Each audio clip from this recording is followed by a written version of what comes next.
Where are you from? From the monastery of Riko. How long have you been doing this?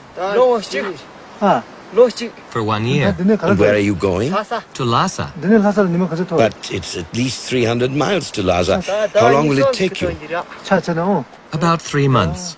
How many prostrations do you do a day? About 3,000. Per day? That's less than 4 miles.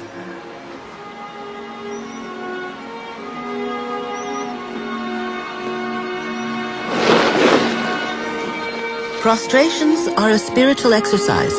They cleanse people of egotism, greed, aggression, and ignorance.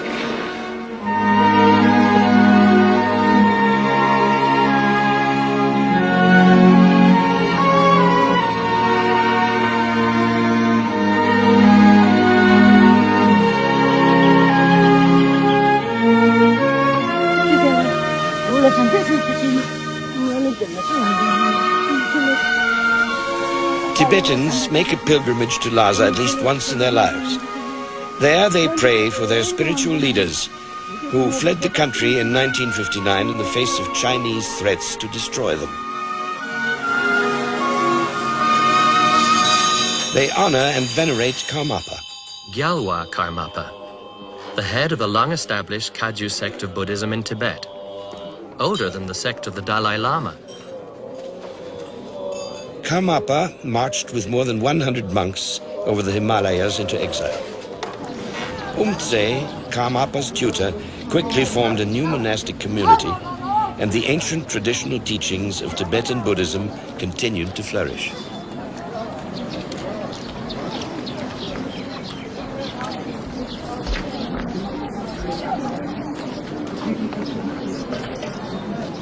This place is called Rumtek, a monastery in Sikkim, which was then a little Buddhist kingdom north of India on the southern slopes of the Himalayas. The Rumtek monastery became the new headquarters of Karmapa in exile. Karmapa is the holder of the Black Crown, a symbol for his spiritual mastership. He is the living link of an unbroken chain of enlightened beings back to the historical Buddha Shakyamuni, who lived in India in 700 BC.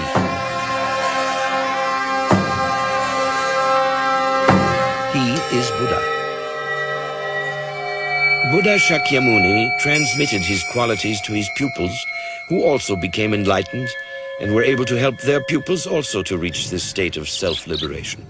In the 12th century, this chain of enlightened beings led to the first Karmapa, who then developed the unique ability to predict exactly and in writing his own reincarnation, as did the second Karmapa, and the third, and so forth, up to him, the present, the 16th incarnation of Karmapa. He died in 1981, at the age of 57. His body was cremated at Rumtek Monastery. It was a state funeral, and mourners gathered from all corners of the earth. Karmapa has millions of followers. He left behind 4 young representatives or interim regents. Shamar on the right, Situ on the left, Jamgon, and Gyaltsab, the youngest of the interim regents. Rainbows over the blue skies of Sikkim. For Tibetans, a sure sign that an enlightened being has left his body. In Buddhism, death is not the end.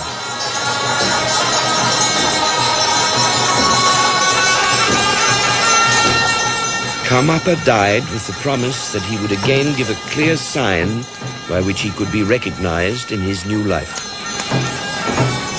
But for a long time, no clues were found. Until 11 years later, I got some kind of one dream. Says the 14th Dalai Lama. The location, the area where is the present is the Karmapa was born. One valley is naturally is the stones and the lawns. Looks as a high altitude, and then facing the south. And there's some stream, small, there's beautiful streams.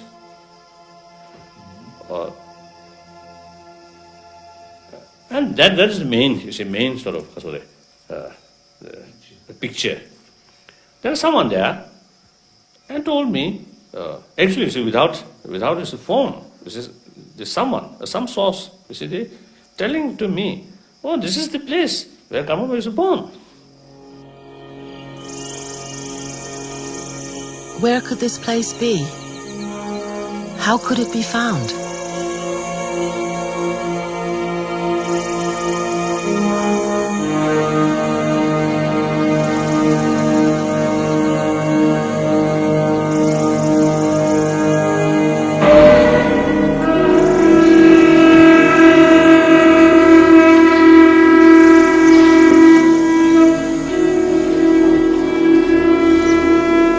Here in northern India is where Situ, one of Karmapa's 4 interim regents, made an interesting discovery.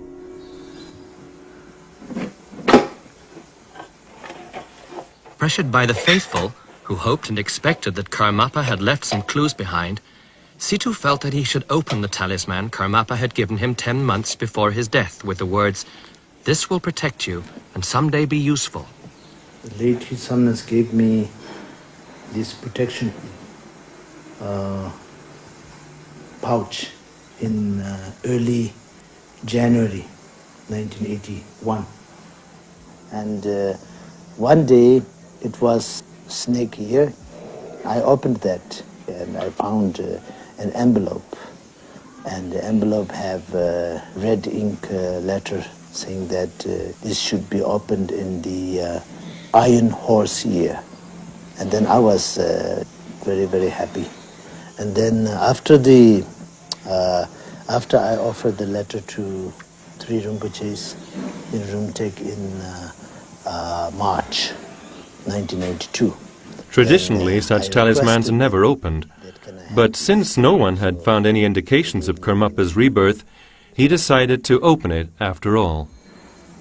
But the letter is still... Letter is in Rumtek, yes. Envelope and letter both in Rumtek. It's in the altar.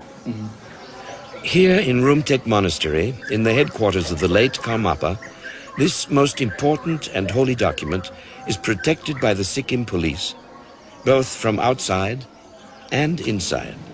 Absolutely no one has access to it. Only Karmapa himself, when he returns in his new incarnation, has the right to break these seals.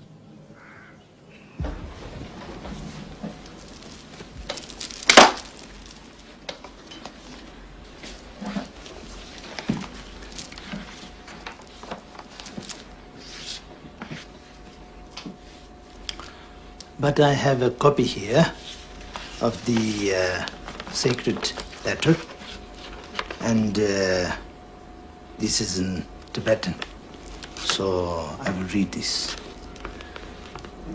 Emma ho rangrigni kuntude. Emma Ho. Self-awareness is always bliss. The Dharma Dhatu has no center nor edge. From here to the north, in the east of the land of snow, is a country where divine thunder spontaneously blazes, in a good nomad's place with the sign of a cow. Method is Dundup, and wisdom is Lolaga. Born in the year of the one used for the earth, with the miraculous far-reaching sound of the White One. This is the one known as Karmapa. He is sustained by Lord Drupa.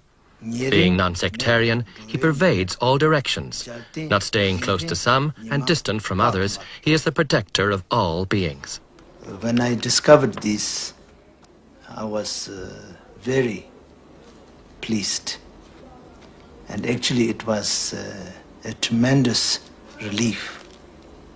This is exactly the blessing and also inspiration of highest aspect, which we have been waiting, and we are finally blessed by it.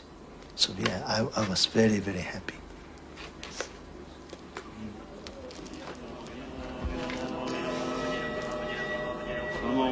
This letter was interpreted by Gyaltsap on the left, Jamgon, Situ, and Shamar on the right working together. They all came to a unanimous conclusion, which Gyaltsap reads to us.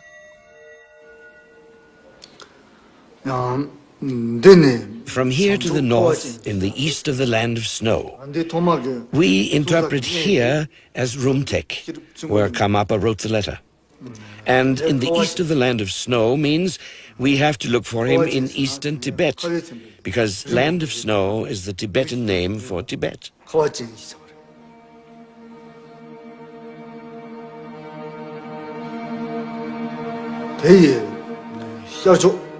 Where divine thunder spontaneously blazes indicates a district in eastern Tibet. La means divine, and Tok means thunder. There is only one community in eastern Tibet named La Tok. The letter describes the area more precisely as a good nomad place with the sign of a cow. Good means a fertile, beautiful nomadic area. This area must have a name which includes the syllable kor, meaning cow.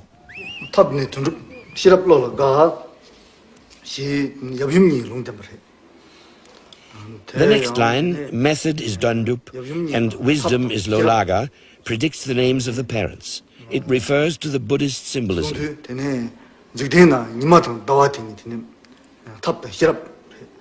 The sun symbolizes the masculine principle, method, and the moon symbolizes the female principle, wisdom. Therefore, the father must be named Dundup and the mother Lolaga. Born in the year of the one used for the earth, prophesies the year of his birth. During the relevant period in the Tibetan calendar, there is, in addition to the snake, dragon, hare, and tiger, only one animal sign used for the earth, the ox, 1985.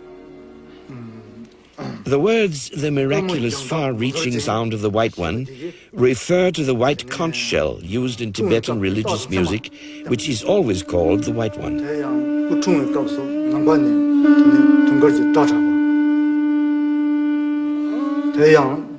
Sustained by Lord Drupa refers to Situ, whose Buddhist name of honor is Drupa. In his previous life, Situ had identified the last Karmapa and was chosen to exercise this function once again. With respect, so much for the moment.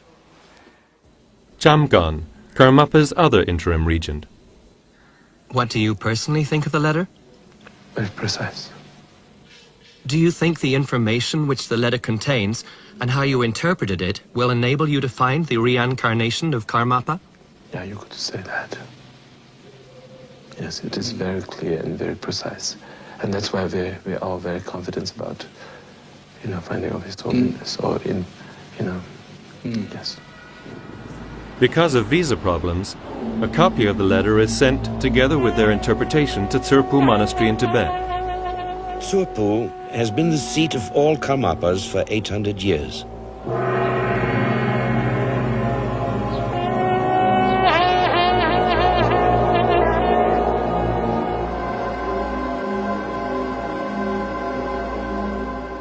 Drupon Dechen, the abbot of the monastery, gives Tomo the task of leading the search with the letter as guide. Take Ashang Ledro with you and travel to Kham in eastern Tibet, and then follow the directions in the letter. The reincarnation of Karmapa is something so unique. It's like an offering cup made of a pure blue Benshuya jewel. Hopefully, after 12 years of waiting, all our wishes are going to be fulfilled. The letter brings a blessing.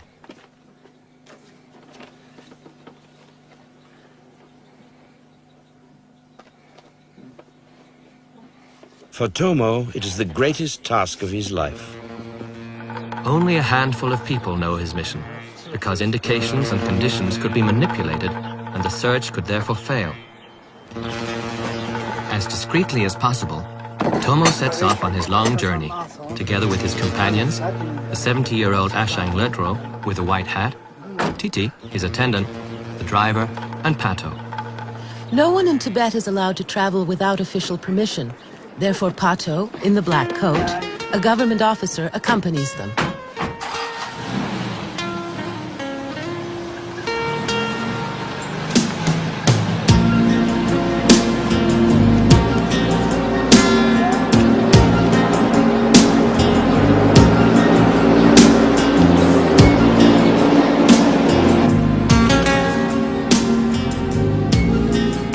It's more than 1,000 miles to Latok, eastern Tibet, and several military checkpoints have to be passed.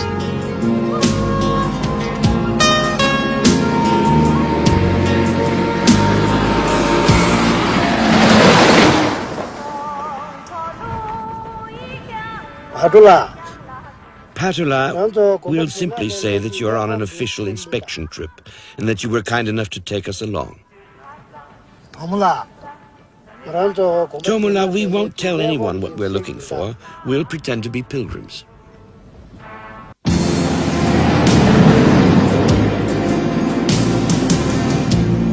The job they have to do is very risky because searching for a reincarnation is condemned as a superstitious activity by the Chinese and severely punished. Therefore, they have to keep the reason for their journey strictly secret, and if they really find Karmapa, their hope is that Karmapa will protect them. Karmapa is not like an ordinary reincarnation. He's a living Buddha, and the Chinese would provoke an uprising in Tibet if they chose to condemn him, as they did up to now with many others.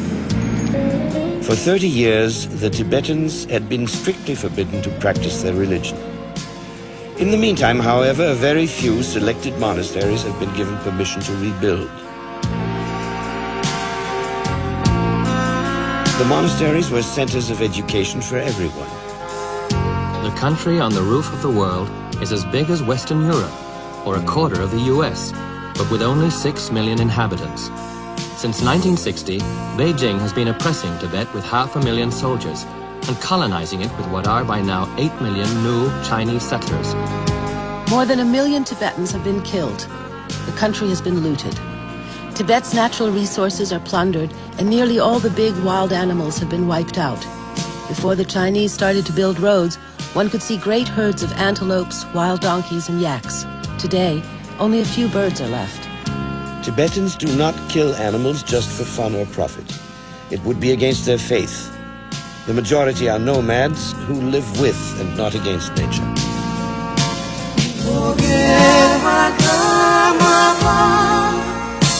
You heard our agony. Forgive our Karmapa. You saw our misery.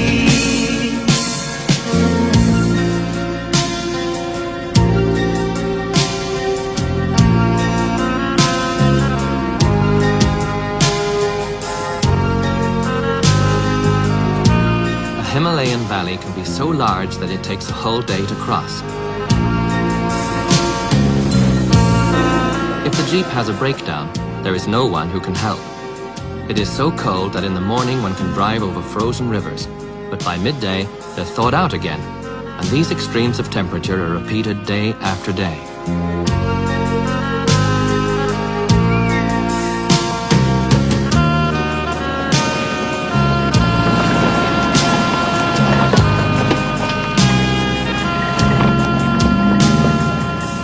search where nothing may go wrong.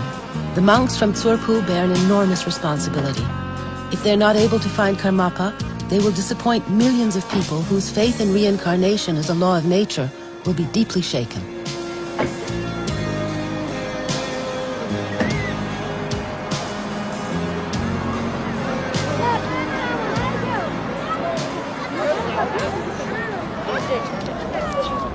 The search party now has to proceed on horseback because there are no roads into the district of Latok. They need 4 riding horses and 1 pack horse for at least 2 weeks. Horses are rare and not easy to get, but with friendly words they quickly come to terms.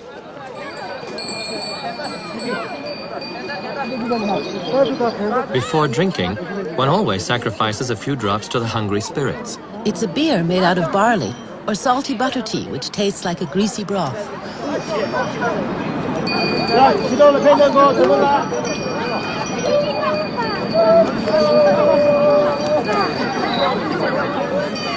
The horses of the Himalayas are pretty small, but they're tough.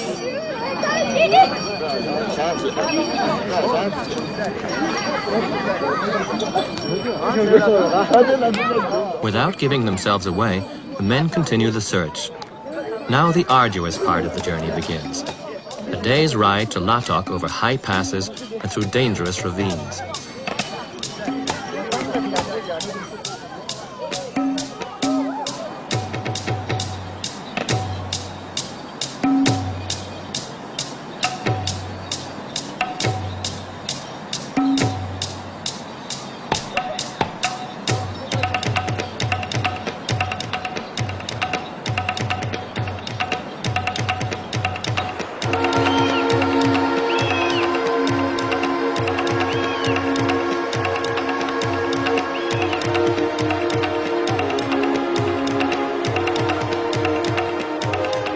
The monks of Tsurpu have sent Officer Pato on ahead to see if the coast is clear and to find accommodations in Latok.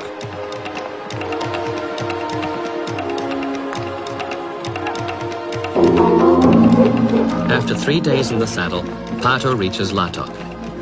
Above the village is the Kalek Monastery, which was completely destroyed by the invaders in 1966 and recently rebuilt. The abbot, Lama Palden, welcomes the camouflaged pilgrims from Tsurpu. He spent 25 years in prison. Now he again looks after all the little boys sent to the monastery for education. Could Karmapa already be among them? Lama Palden, do you have any unusual children? Recently, many children from the area have again begun to enter the monastery, and although I'm able to see if a child has special skills and qualities, I'm not able to see who they've been in their previous lives. Tradition says that there have been earlier incarnations of Karmapa who identified themselves with their very first words, "I am Karmapa." In the case of such a child, however, his personal data always had to correspond exactly with the indications in the letter of prophecy.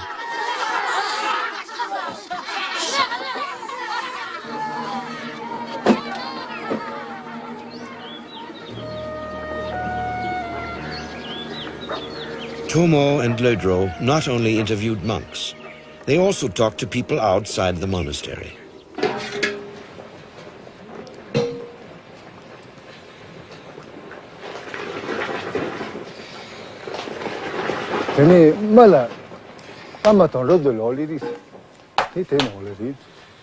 They asked me about a place with Kor in its name. Yes, I said. Pakor, the Valley of the Cow, isn't far from here. And they wanted to know if there was a woman named Lolaga. Yes, there is. And her husband is called Dundup. The men said they were relatives and wanted to know all about their children. So I told them Lolaga and Dundup had 6 daughters and 3 sons. The oldest must have been born in the year of the hare, the middle one in the year of the ox, and the youngest in the year of the pig. When they heard all that, one of them folded his hands and began to weep.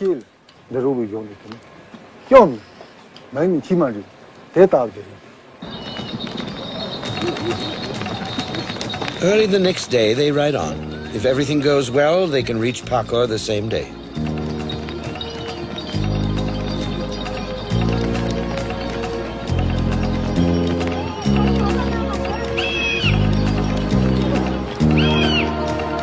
"12 years of waiting, and now only one more pass to cross."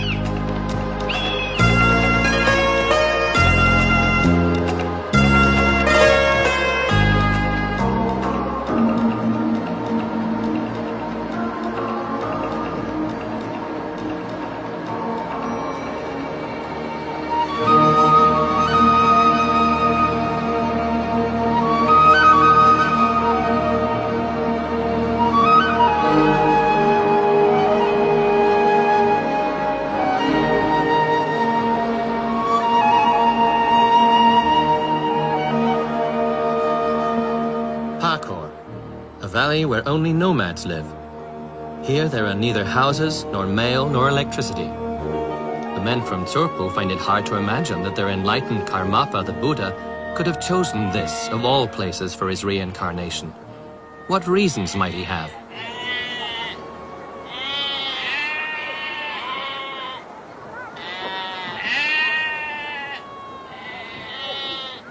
Could this be Lolaga?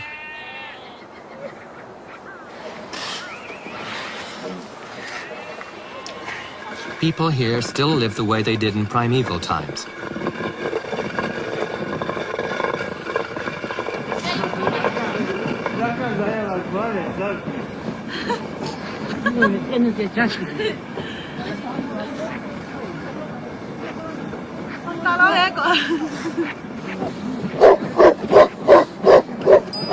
Finally, the search party finds its way to the tent of Dandup and Lolaga.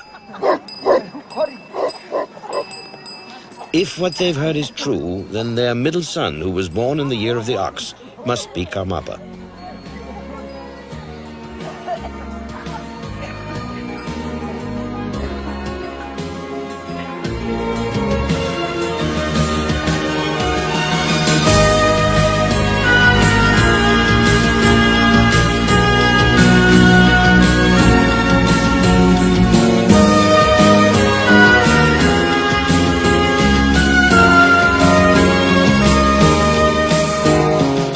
The indications in the sacred letter and the facts as they find them here are exactly the same. The dream of the Dalai Lama has been confirmed.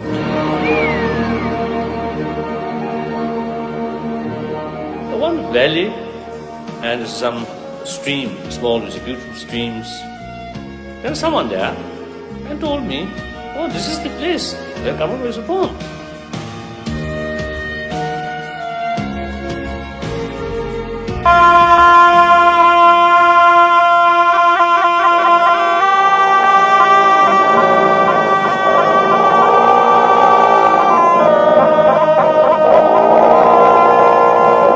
33 years after the 16th Karmapa had to flee from the Chinese invaders and Tsurpu was completely destroyed, the 17th Karmapa returns once again to his ancestral home.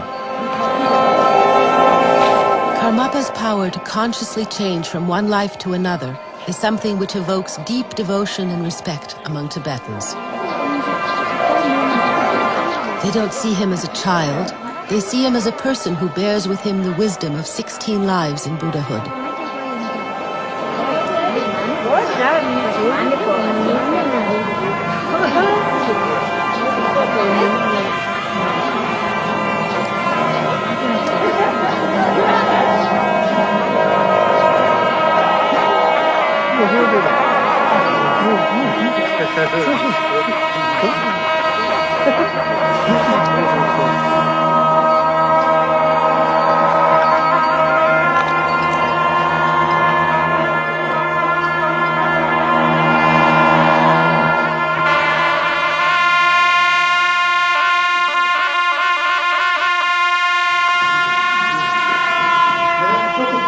He's being shown his throne in the Great Hall of Prayer.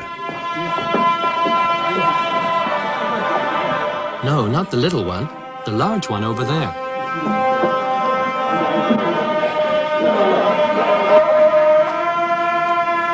Having been informed immediately that Karmapa had been found, Tsurpu comes to greet him.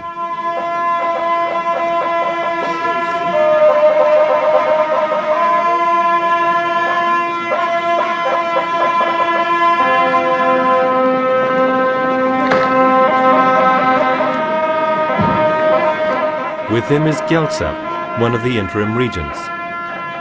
They come to welcome the new Karmapa.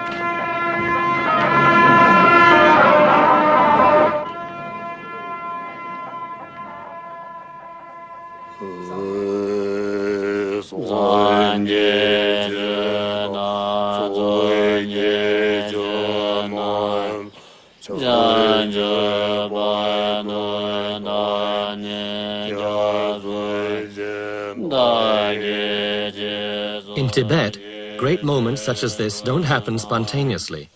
They are subject to a strict traditional ritual.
Umtse, the chief tutor and master of ceremonies of the previous Karmapa in Rumtek.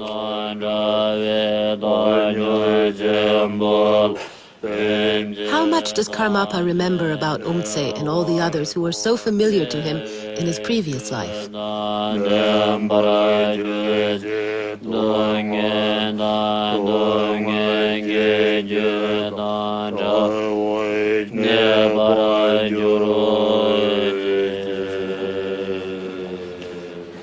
And this is the occasion for the official photograph to commemorate Karmapa's successful reincarnation.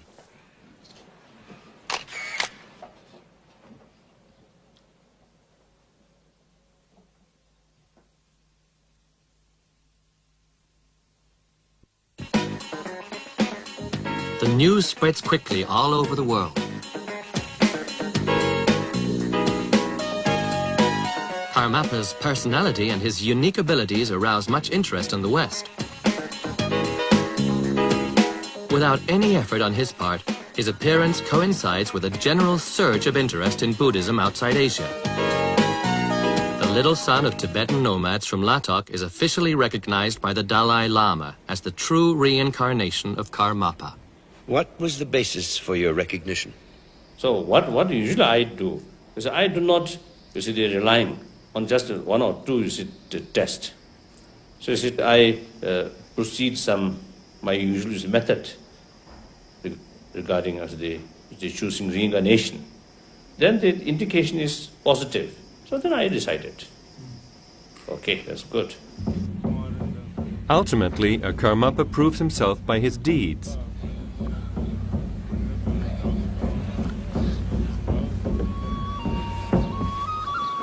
The letter of prophecy said that he would not be staying close to some and distant from others. He is the protector of all beings.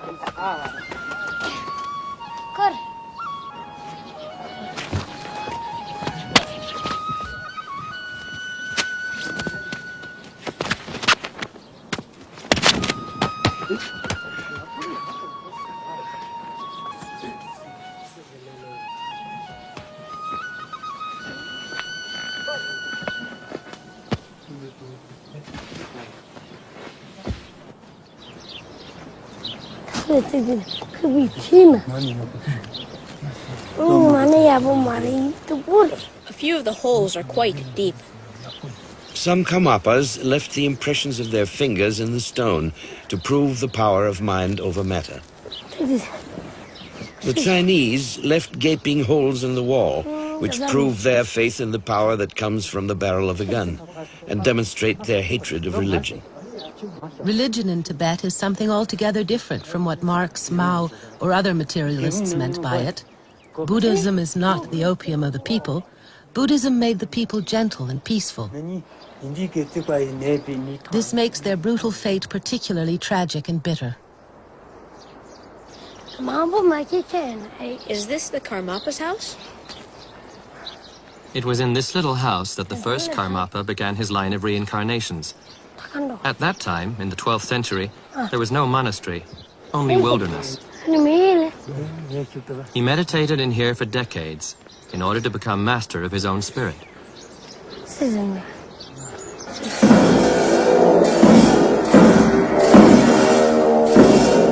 All of the 16 Karmapas were clearly identified by the prophecies they left behind in their previous life.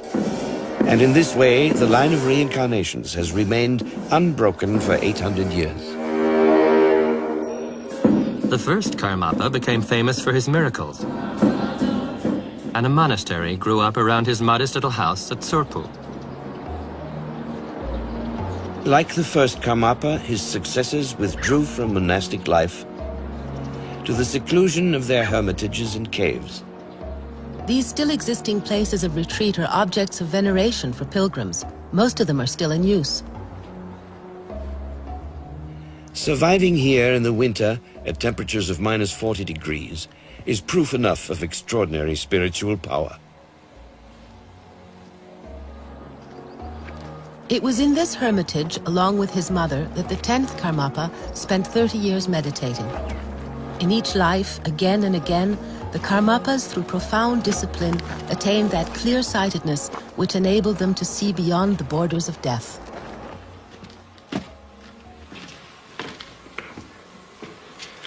This is the cave where the 10th Karmapa meditated during most of his life.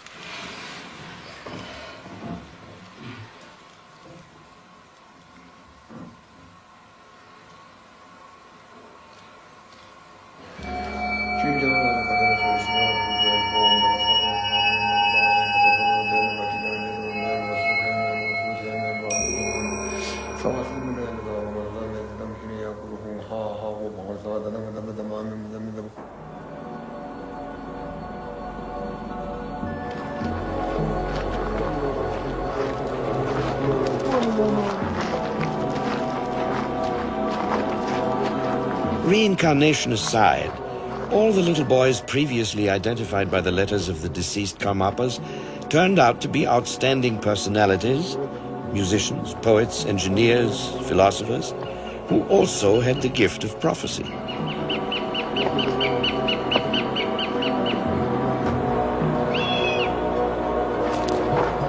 The 9th Karmapa sat here and left the imprint of his back in the rock.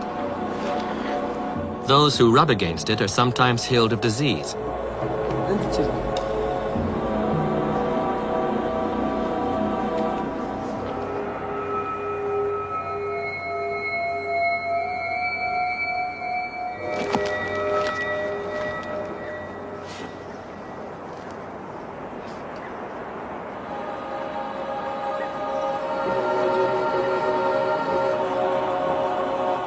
Meditation without any distraction is the only means of transcending the limits of the body. In order to achieve highest enlightenment, the 7th Karmapa had himself walled in here for 7 years. Without words or eye contact, food and drink was given to him through a hole in the wall and left him through another opening in the bottom of his tiny stone box, where he could not stretch his legs.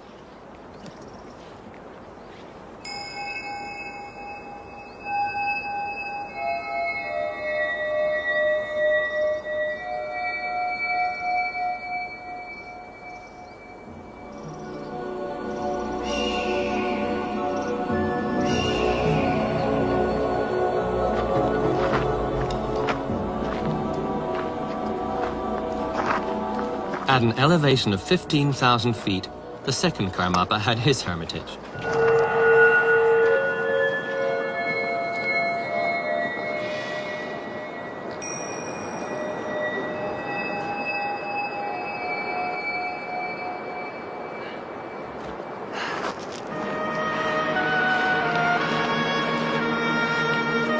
This house even survived an earthquake and the attacks by the Chinese in 1966.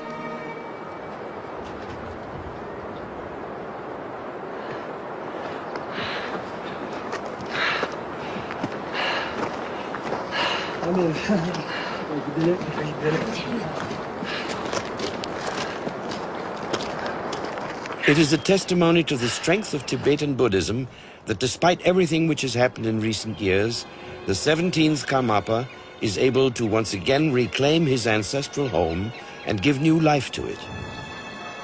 By thus dying and returning in a new body and with a new nationality, he surmounts political borders which would have been impossible to cross with the same body and as an exile. This is his first outing on horseback since he has returned to Tsurpu. It takes him to the lower garden and passes by the protective deity Mahakala, who watches over the teachings of Buddha at the gates of Tsurpu.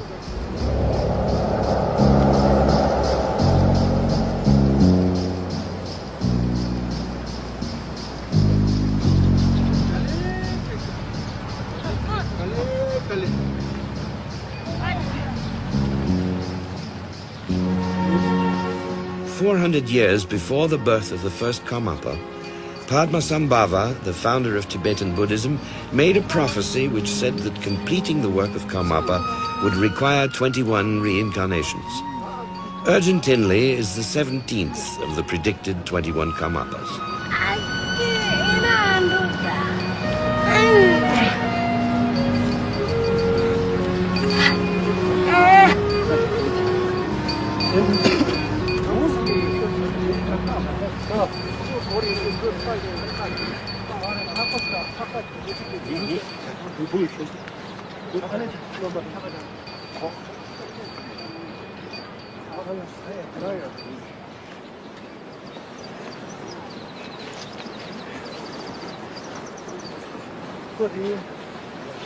There's something in there. A demon lives in this stone. He has to be got rid of, or else something awful will happen. Can't it wait until tomorrow? No, now.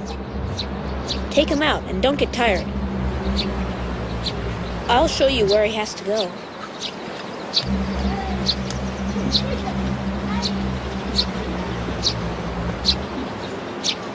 Here, that's where he should be buried.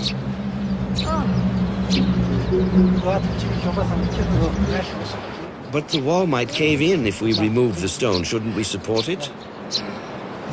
No. Very well then, let's begin.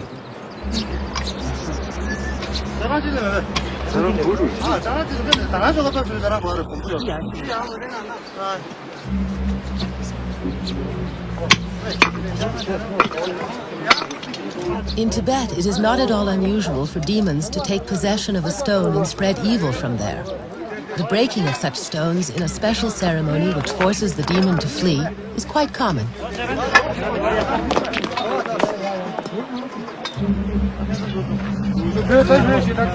Apparently, this demon is particularly unpleasant, and the Karmapa wants him buried.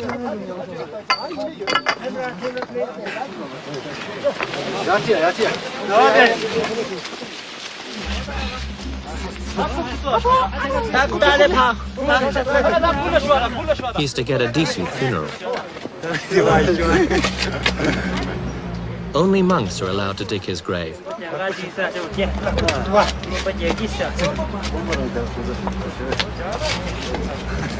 And he's to be given a bed of flowers.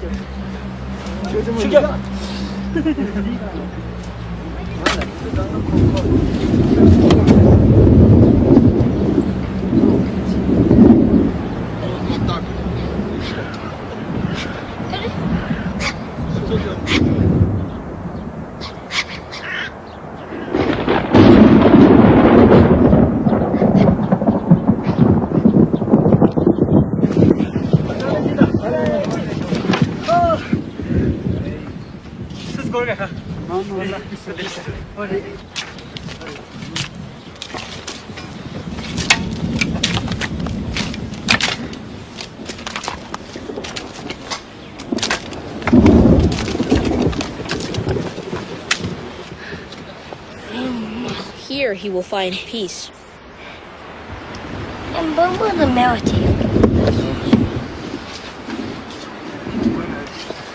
Stay Stay there and calm down.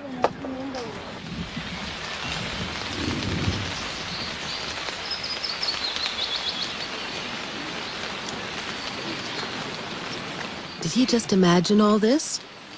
Or does he have a kind of perception which we lack?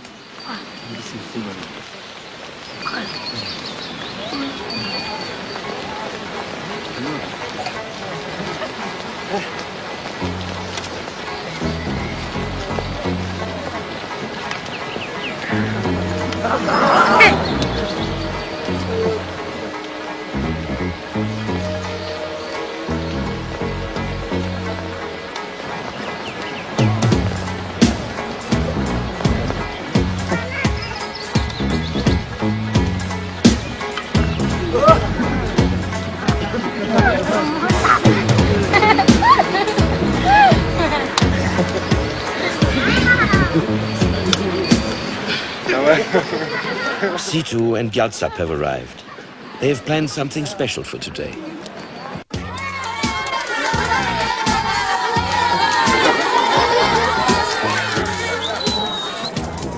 A vacation from the monastery can last for a couple of days. The Tibetans love picnics and outdoor activities.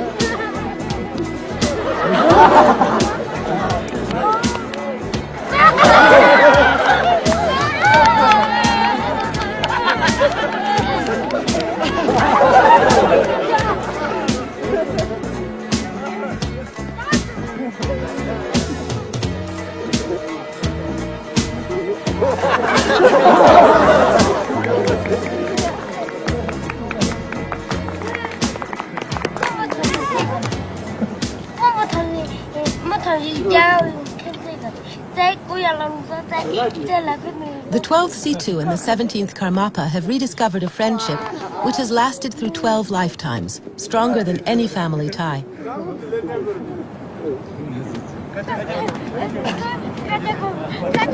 At a party like this, even someone as austere as Gyaltsap, one of the interim regents, can become playful.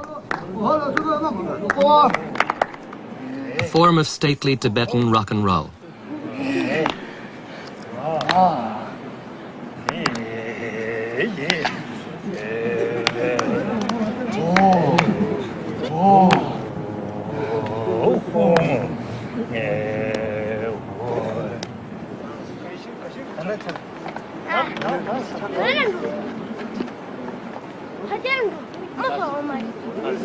The surprise is ready. Now Karmapa can come in.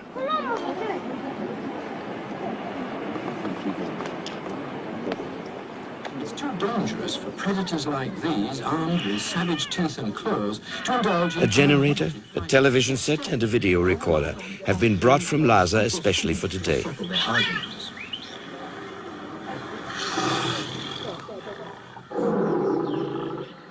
With milk continually on tap, there's less competition at feeding time. These two domestic cats are operating in the same way, like overcrowded lambs. Between them, they have 12 kittens, and it's a free-for-all as He's never seen machines like this before, at least not in this life. Situ has brought along a special film, which he now shows Karmapa.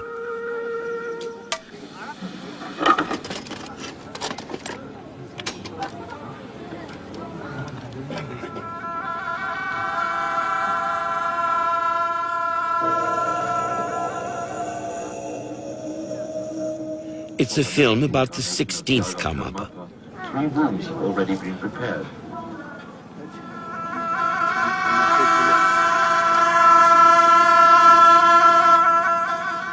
Ramjung Rikpa Dorje, the last Karmapa, was born in Tibet in 1924.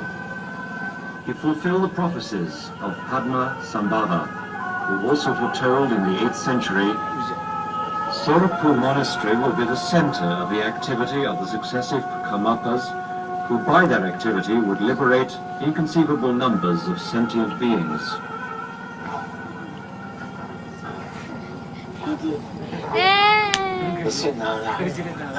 Many thousands of families in Tibet have close links with the Karmapas and have always given generously to the monastery. Tibetans are sure that the new incarnation of the Gyalva Karmapa will one day come back here to Tsurpu.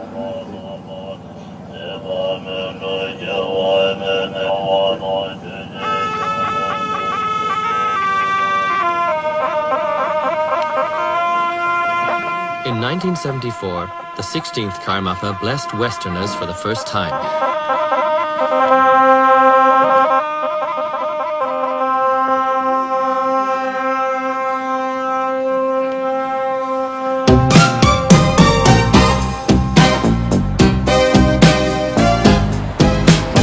On arriving in the United States, he went to Oribe in the Arizona desert to pay his respects to the Native Americans of the Hopi tribe.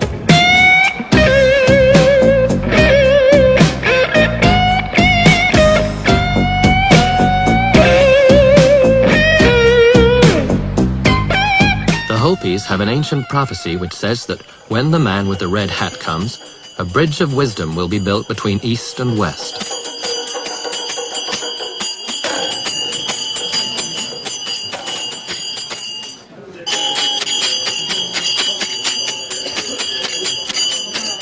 After Karmapa's visit, the Hopi called a meeting of all their medicine men. They confirmed that Karmapa had fulfilled their prophecy.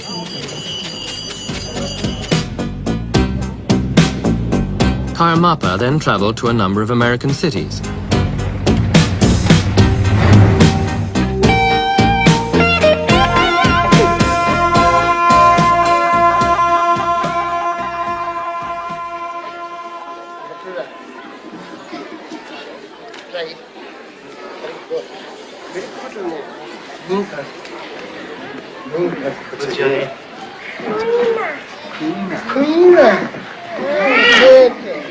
After he left, centers for Tibetan Buddhism were founded there.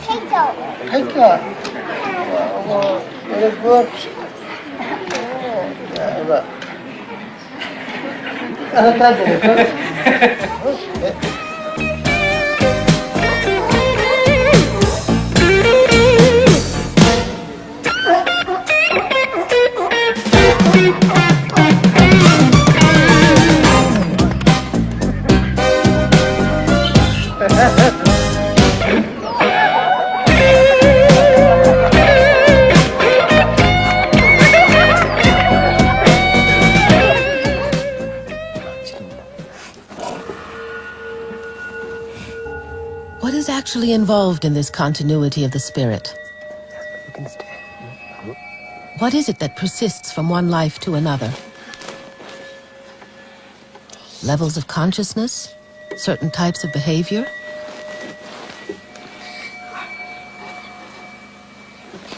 Belief in a direct connection between one life and another is made possible by our own personal subjective experience.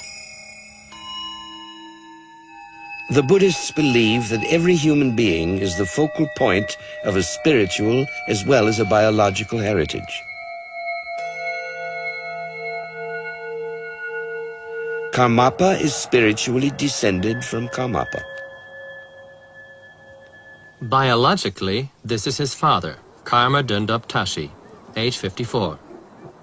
And this is his mother, Lolaga Poldazum, age 46.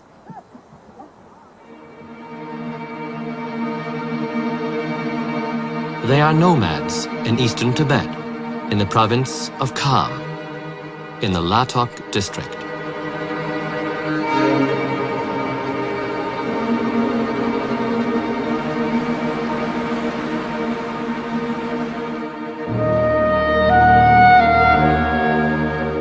And this is the Pakor Valley. The family have been living here for generations.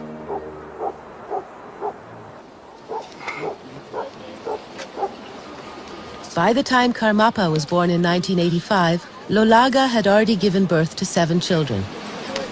There were 6 daughters, today aged between 10 and 25. They were all born in quick succession after the birth of her eldest son, Rapsal. Together with the grandmother, 12 people live in this tent. The climate up here at 14,000 feet is one of extremes. The temperatures range from 40 below zero to more than 100 above. After having a fourth daughter, the family had longed for a second son. When their sixth child turned out to be another daughter, they decided to have a serious consultation with the old abbot of the Kalek monastery.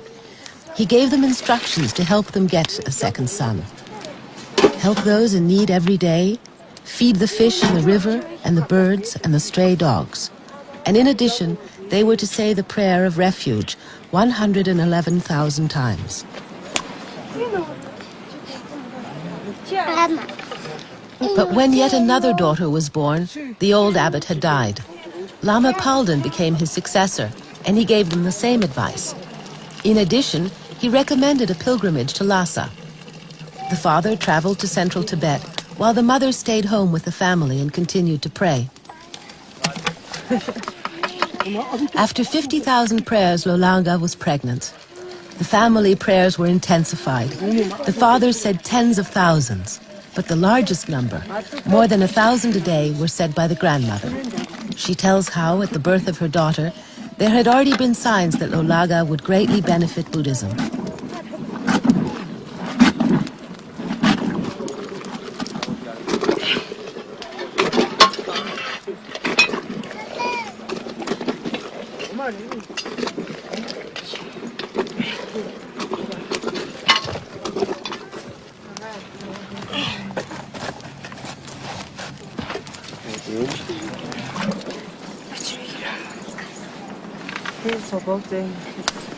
She always offered to Buddha the first bowl of tea. Now Buddha is part of her family. Her devotion is nevertheless the same.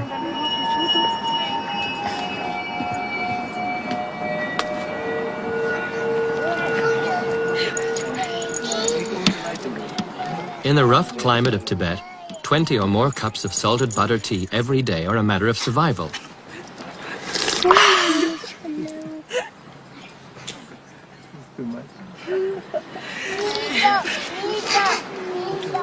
Their main food is tsampa, barley flour kneaded with butter tea. In addition, they eat a fair amount of meat. Vegetables do not grow up here. Their oldest son, Rapsel, 27, is responsible for the herds. Karmapa's family owns about 90 yaks. This is enough to supply their own needs and produce surplus meat and butter which they can trade for the barley grown in the lowlands.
They use every part of the animal, not just the meat and milk. The hair of the yak is spun into the threads with which they make their tents. The fur itself is made into blankets and coats, which are worn winter and summer. Nothing is thrown away. For the Tibetans, nature is sacred.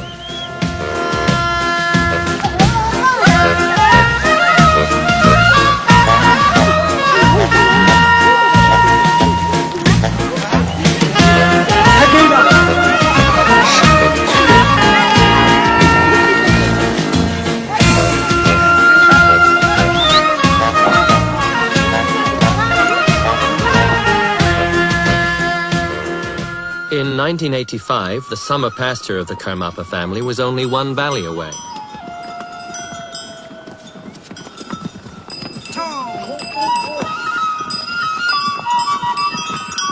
Four times a year, the family packs up and moves the herds to new grazing lands.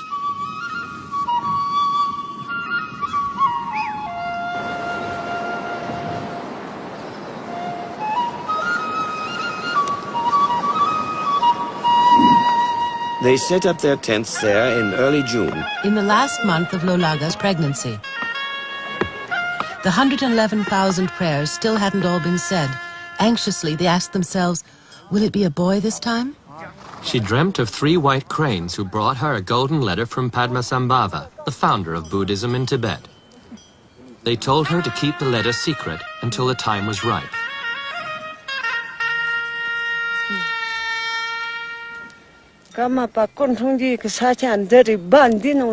This is the place and the tent.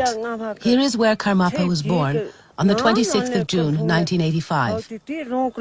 It was an easy birth, shortly before sunrise on a beautiful morning.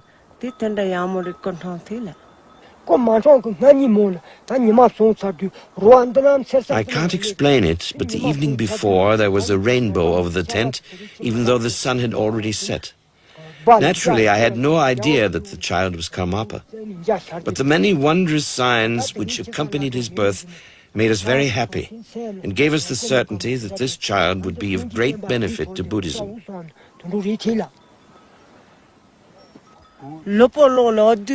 At his birth, the king of birds landed on our tent and sang a wonderful song.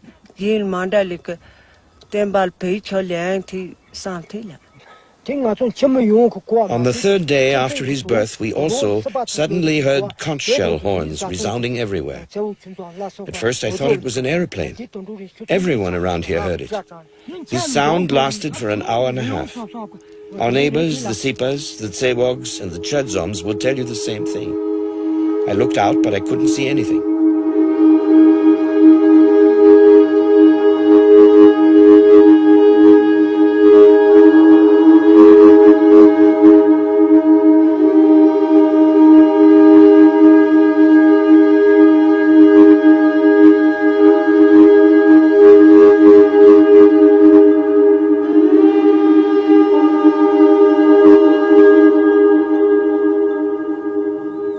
We questioned the neighbors. Were you here when Lolaga's second son was born? Yes, naturally. Did you notice anything unusual? Oh yes, it was very strange. Suddenly, everywhere in the valley you could hear a sort of droning sound. I thought it was a swarm of bees. But there was nothing to be seen. It lasted for 2 hours. When I was outside, I thought the sound came from inside. And when I was inside, I thought it came from outside. Excuse me, could we ask you a question? When Lolaga's second son was born, can you remember hearing anything unusual? Was there any special sound? Everywhere, everywhere.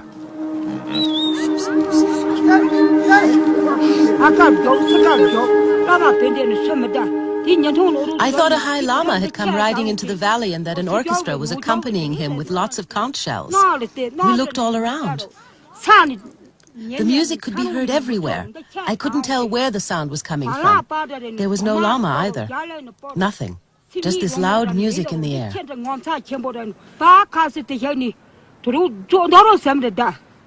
How long did it last? About 2 hours. And when was that? Summer. In the year of the ox, I think. Yes, she's right.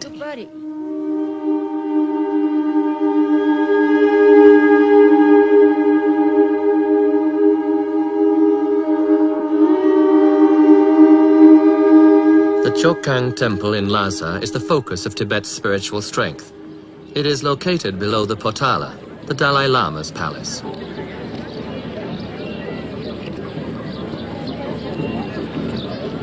Here in the Chokhang Temple, Karmapa's hair will be cut ceremonially, a symbolic act showing his bond to Buddha.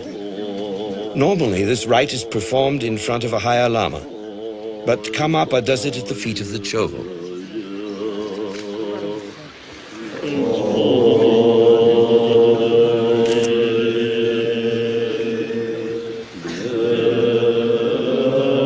The Po is the most revered Tibetan statue of the historical Buddha, Shakyamuni. This is only the second time in Tibet's history that a Karmapa has celebrated his haircutting ceremony here in the holiest place in Tibet. Karmapa is receiving his personal Buddhist name for this life, Urgen Tinle Dorje, plus 9 other names. Now the time has come. Situ cuts off a few hairs and Urgen Tinle Dorje becomes a monk.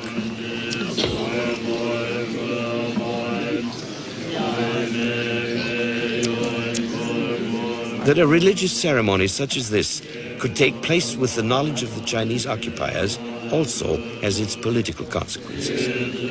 The fact is that the Chinese consider reincarnation pure superstition. Even so, they recognize Urgen Tinle as Karmapa.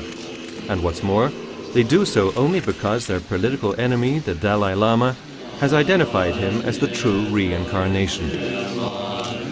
In view of the fact that the Dalai Lama cannot visit Tibet, and it is forbidden to even mention his name, the Tibetans were immensely gratified to see Karmapa officially receive the Dalai Lama's congratulatory scarf, or katak, in full view of the Chinese occupiers.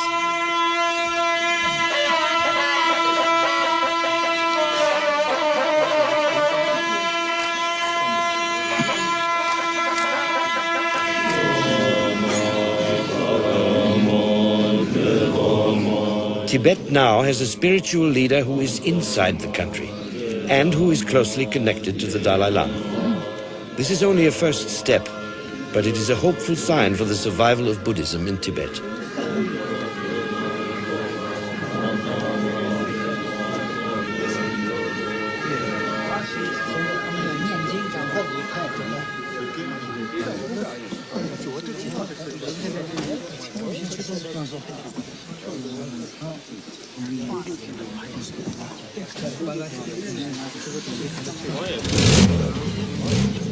In order for Karmapa to travel freely throughout the world to meet his many followers and complete the work of the 16th Karmapa, he will have to perform a delicate political balancing act between China, occupied Tibet, and the outside world.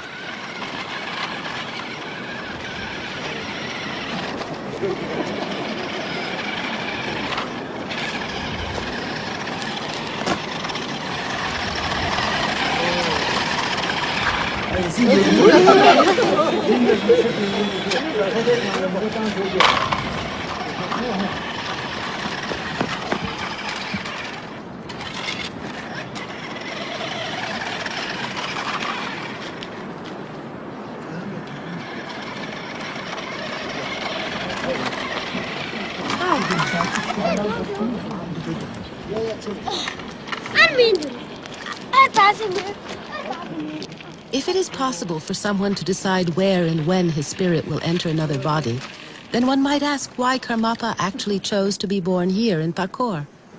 He could have been born in Sikkim, or in the United States where he died, or as a Bhutanese prince. But nothing like that. These were his playmates.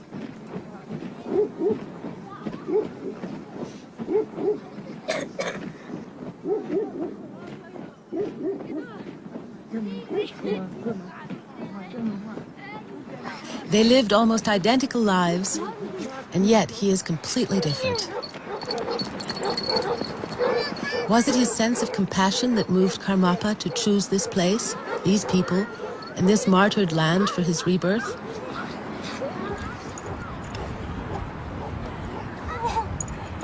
His mother, Lolaga, has only animal dung as fuel for cooking and heating the tent.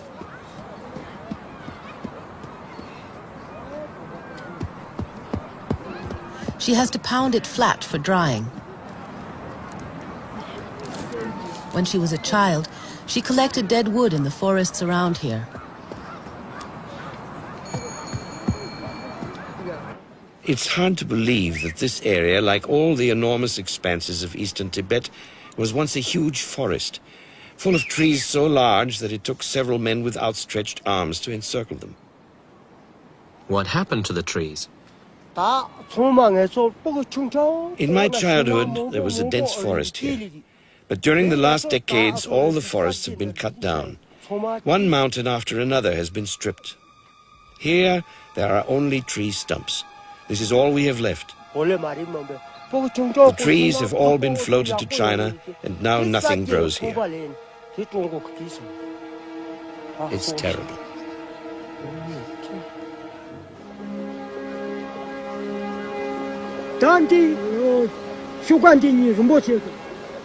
This little tree was planted by Karmapa shortly before he went to Tsurpu. The spring here had almost completely dried up, and we didn't have water left for ourselves and our herds. Now it's bubbling again. Karmapa conducted a ceremony in front of his freshly planted tree.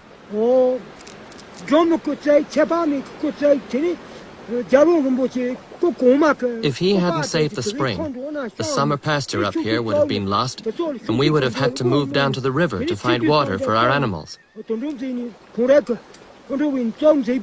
But there the grass has all been eaten away.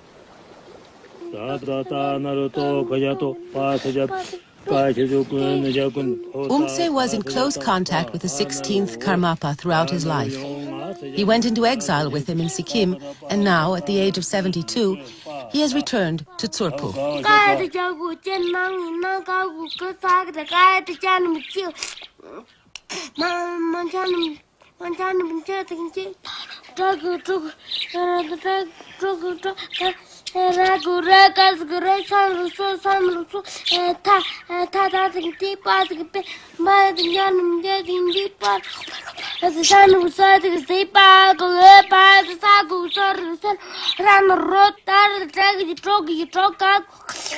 Karmapa often doesn't feel like school.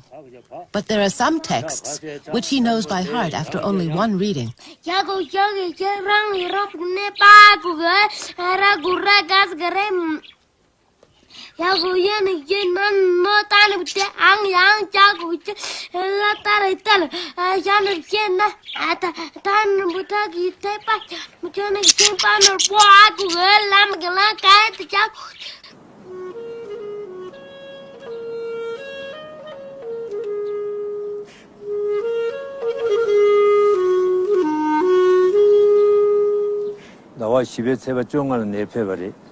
It was June 15th, the day Karmapa arrived, that our abbot Dripon Dechen told me I was to teach Karmapa. Traditionally, one starts with the alphabet, but he'd learned all that at home already. When he wants to, he can learn well and fast. He's very much like the 16th Karmapa. He loves birds. He likes to play. His mentality is like that of his predecessor.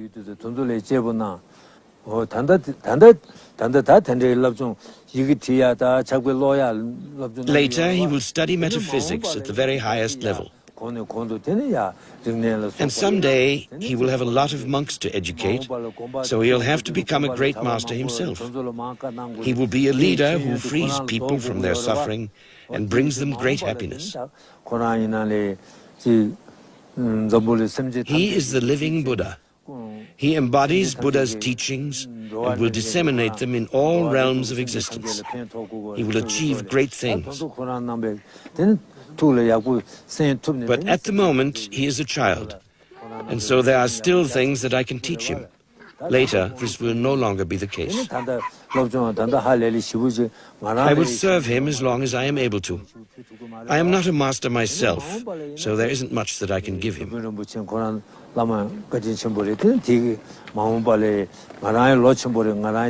Besides, I'm old and frail.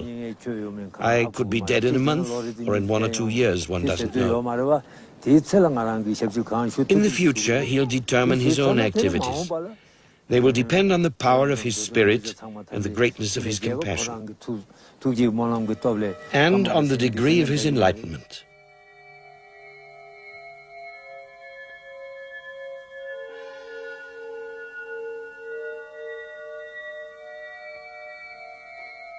Enlightenment is neither a present nor an accident.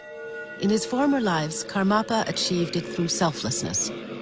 It is said that the 16th Karmapa accepted his cancer out of love for the people of the West. He spent his last days in this American hospital.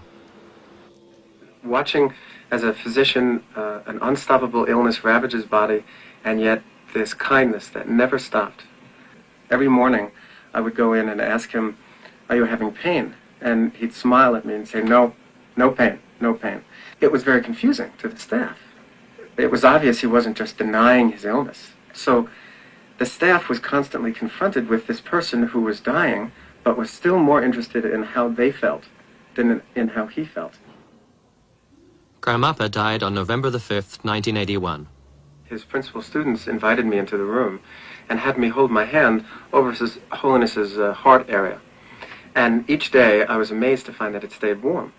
I wasn't as amazed after 24 hours, but then after 48 and 72 hours, I was beginning to be quite shocked. Traditionally, shortly after death, the body becomes cold as the circulation stops. And in His Holiness's case, there was a definite warmth over the area of the heart. As a physician, I have no explanation for this.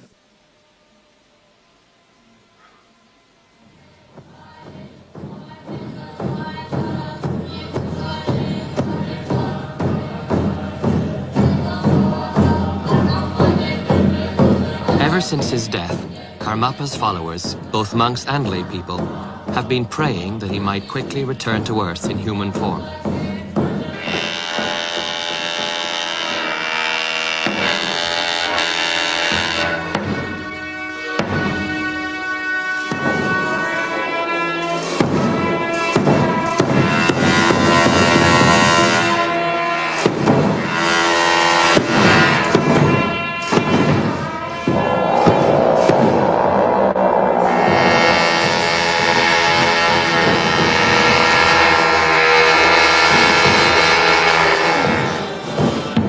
Karmapa is not obliged to reincarnate.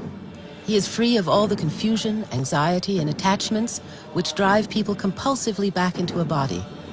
Karmapa only returns when there are many who need him and ask for his help.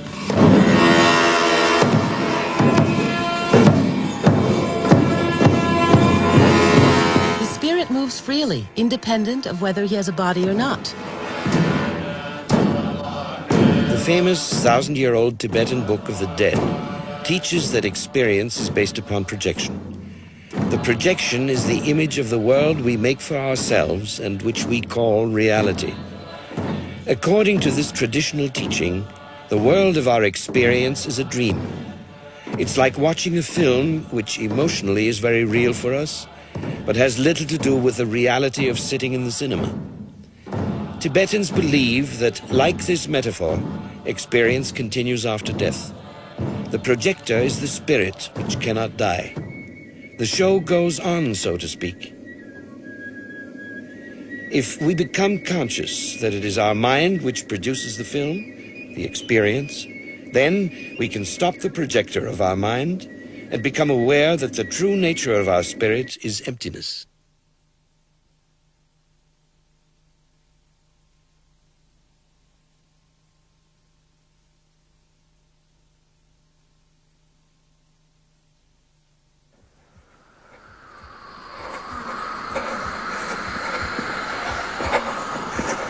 But our restless thoughts begin projecting films all over again, and this happens not only in life, but also in death.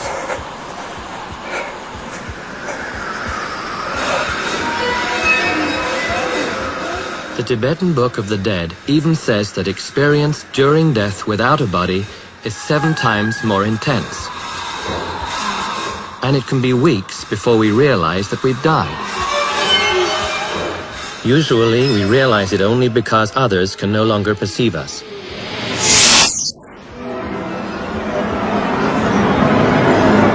And we no longer leave traces in the sand. Then we understand. This is death.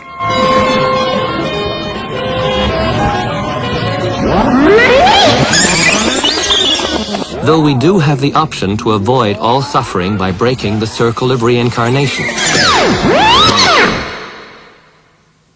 Or else to return to the world in the hope of rediscovering our accustomed reality.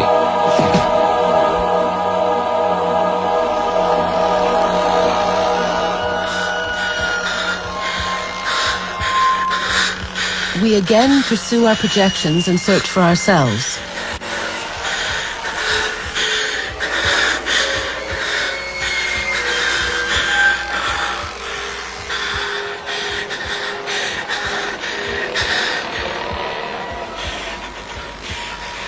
But there's nothing there.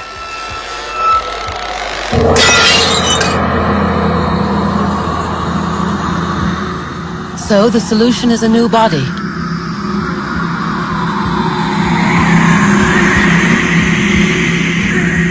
But a new body does not mean a new start. It's just a continuation of the fate we have created for ourselves. Karmapa says, don't be afraid of death. Death does not put an end to our experience.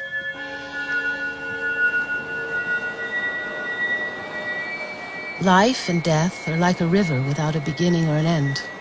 Sometimes water, sometimes ice.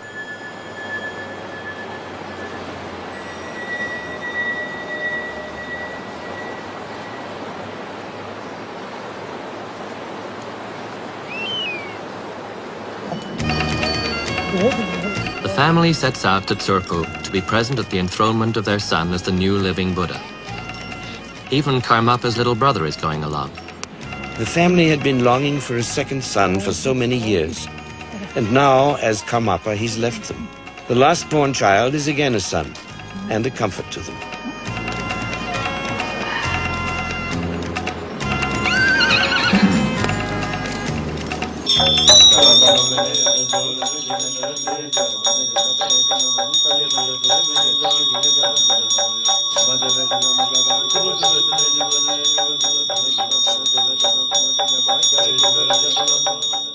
His mother breastfed Karmapa for 3 years. The little boy had what we normally describe as a happy childhood. His 6 older sisters contributed to his well-being.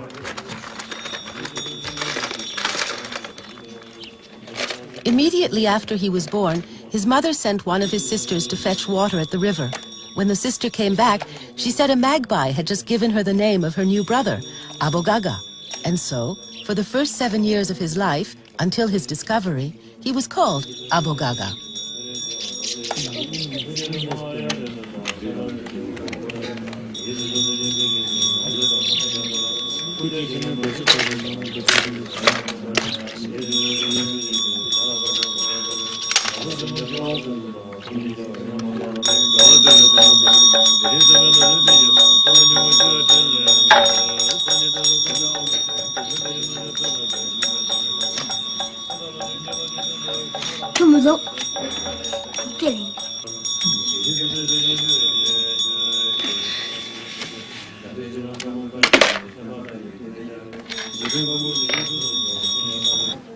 After a journey which lasted 10 days, first on horseback and then by jeep, the family arrives in Tsurpu, only a few days before the enthronement.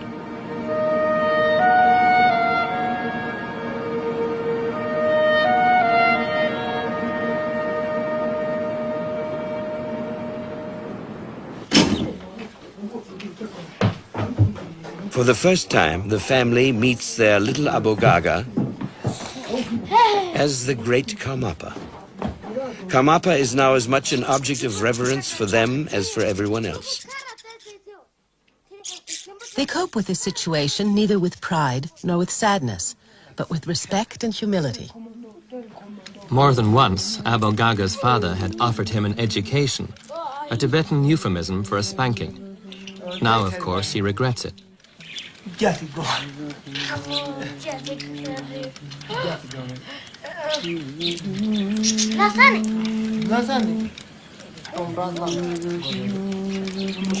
Isn't the little boy sad about being separated from his family? He seems to feel completely comfortable being Karmapa and being the boss here. He already had his 7 years of untrammeled and happy childhood with his family, and he doesn't seem to miss them.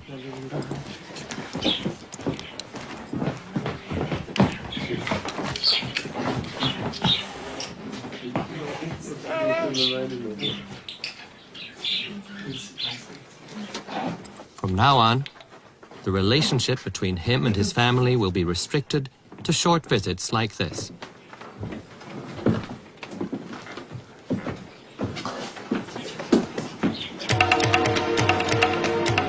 For the last 48 hours, the throngs of pilgrims have been pouring into Tsurpu. The news that Karmapa has returned and that he will be enthroned at the 8th new moon has spread like wildfire. For Tibetans, the new moon is always a good time to begin something. It is then that the male and female energies are in harmony. Most of the trucks come from enormous distances, sometimes more than 1,000 miles. It's no wonder then that many of the trucks give up the ghost during the final struggle up the last few feet to Tsurpu. The day before the enthronement, huge quantities of gifts arrive, which other monasteries and sects have sent to the new Karmapa.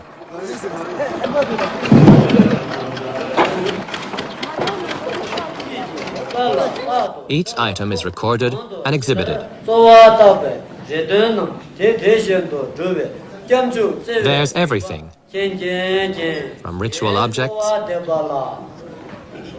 to musical instruments, such as pipes and cymbals, to bags of herbs or pieces of brocade.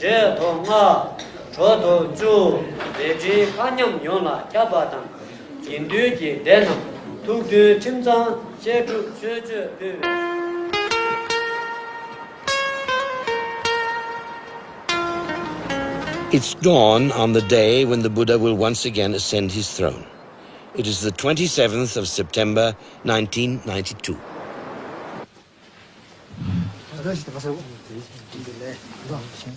Karmapa doesn't seem to find these huge crowds very exciting.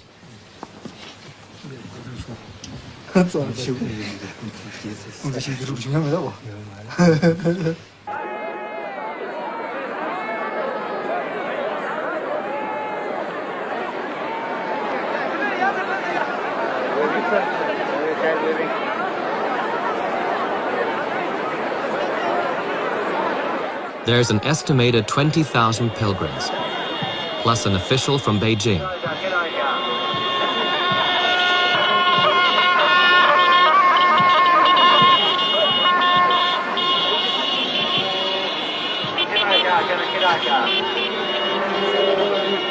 He comes with the order to turn this day into a political event.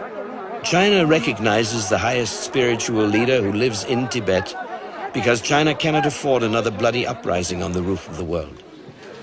There are television crews from Beijing and Lhasa.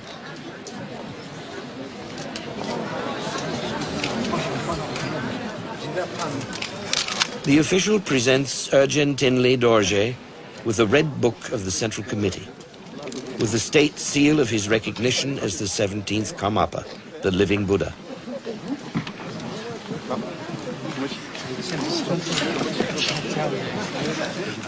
During their 800-year history, the Karmapas have been the most revered and esteemed teachers of the Chinese emperors. Therefore, the Chinese hope to find a Tibetan leader in the Karmapa who will perhaps alienate the Tibetans from the Dalai Lama. But Karmapa and Dalai Lama can never be played off against each other.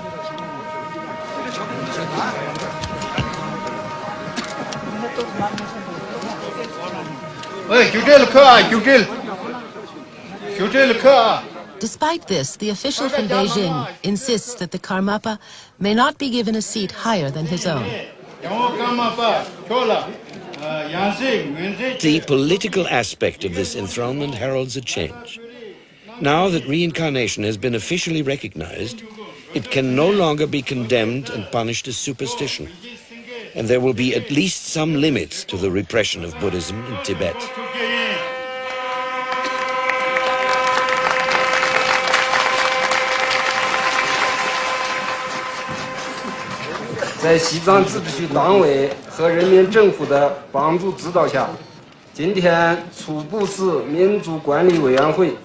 With our recognition, we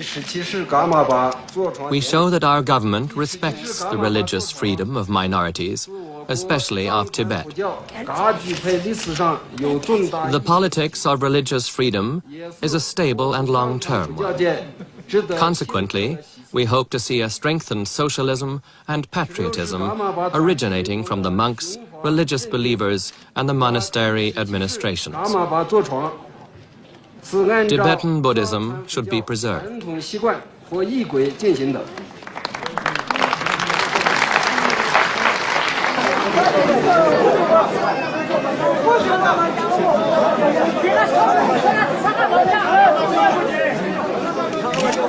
The political part of the ceremony has taken about half an hour, and doesn't seem to have impressed the Tibetans.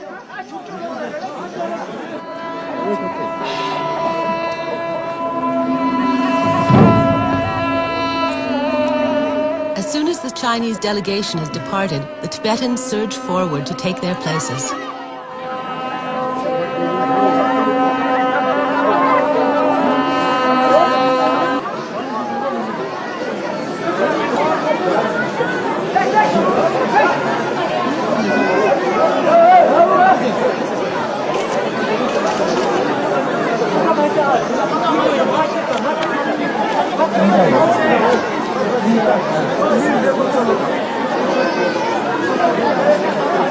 The Buddhist part of the enthronement can begin now.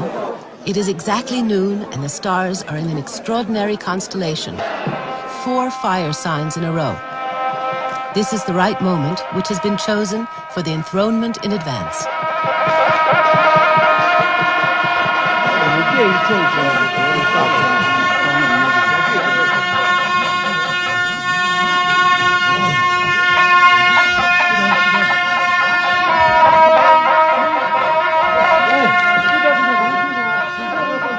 The letter of prophecy which Karmapa had written in his previous life is now returned to him, together with the letter of recognition from the Dalai Lama and the judgment of the Tibetan state oracle. It is presented to him in a yellow scarf. Karmapa is once again Karmapa.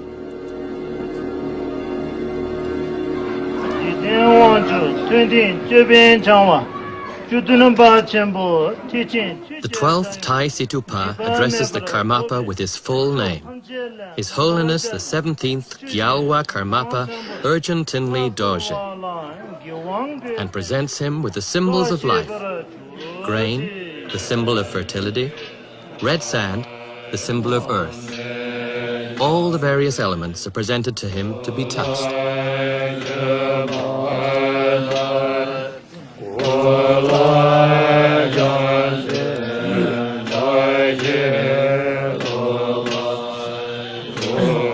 There are extensive explanations of the interrelatedness of everything within the universe.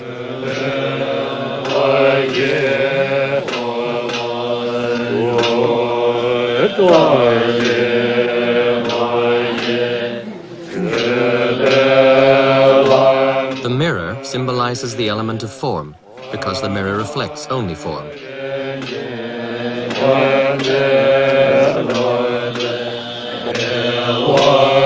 With this enthronement, Tsurpu was and has remained the chief residence of the Karmapas, the living Buddhas.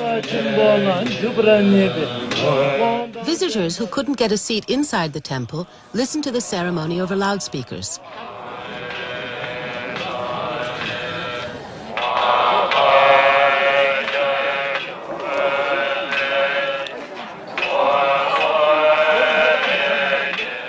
Among them are the parents of Karmapa. To Buddhists, they have no special importance and are no closer to the Buddha than anyone else. Seen from the point of view of reincarnation, a child's qualities are derived from his former life and not from his parents.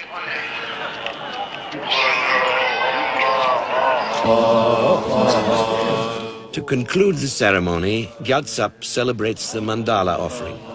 This means giving that which is dearest and most valuable, nothing less than the universe, symbolized by piling rice on a mirror-like surface.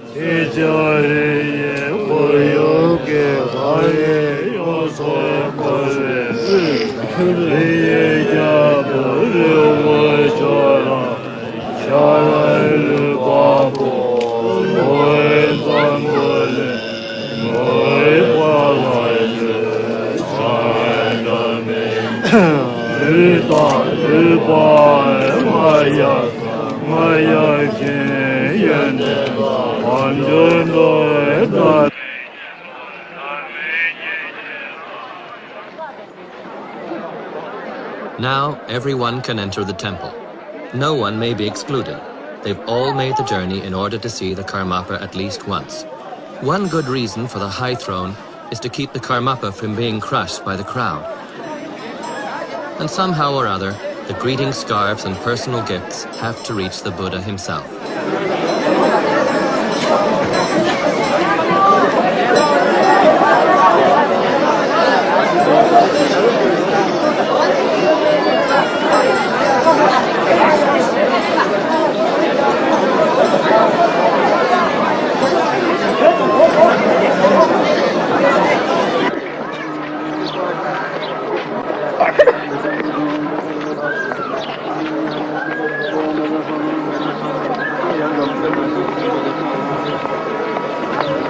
But finally, things are better organized. Everybody manages to walk directly past the Karmapa.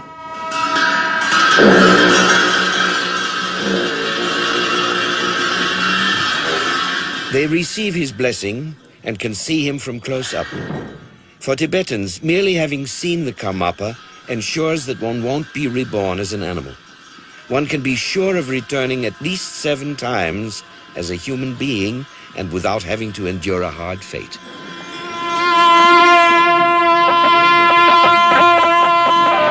In order to have a concrete sign of the spiritual gift they have received, each pilgrim is given a red thread which will protect him.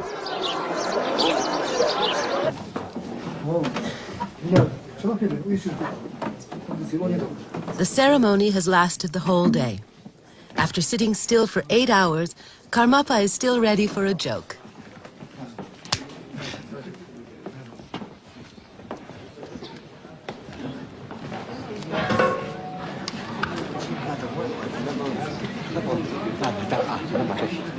Next day, his family's visit is over. They set out on the long journey home, where they will go on with their nomadic life as before.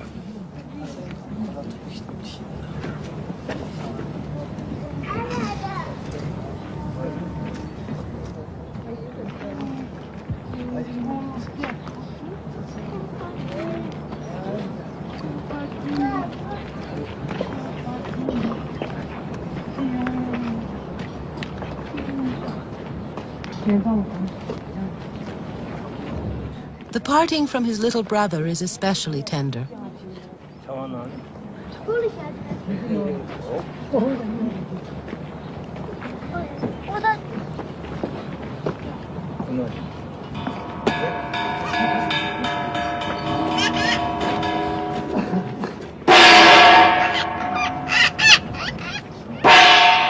The family feels that Karmapa would have been too precious to keep for themselves, and they gladly give him up for the benefit of others.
For 7 days, the pilgrims dance and celebrate to express their joy at Buddha's reincarnation.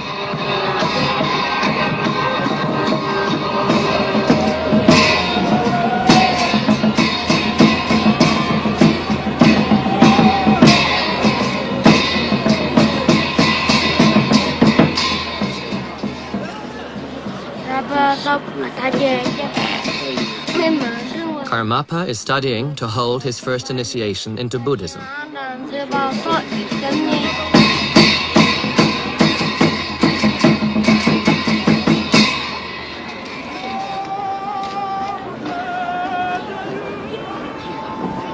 It is to be his first public teaching, and during his life there will be many, many more, in Tibet and all over the world.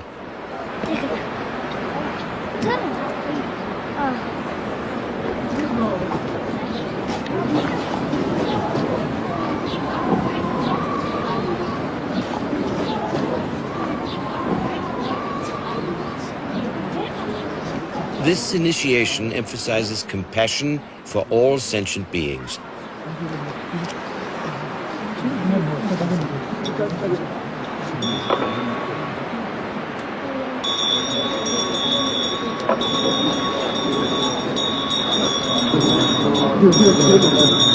It is preceded by a purification ritual.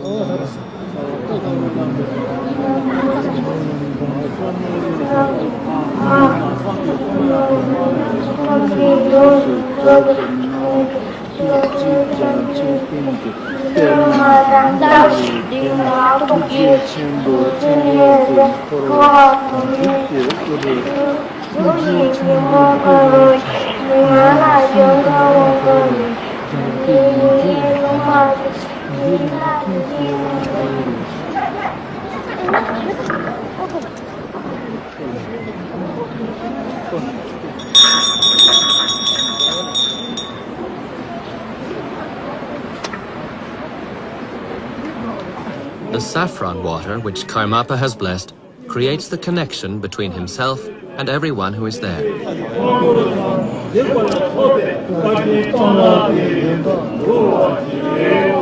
Essential qualities of the Buddha are perfect knowledge of the past, present, and future, and the wisdom to see the true nature of all phenomena.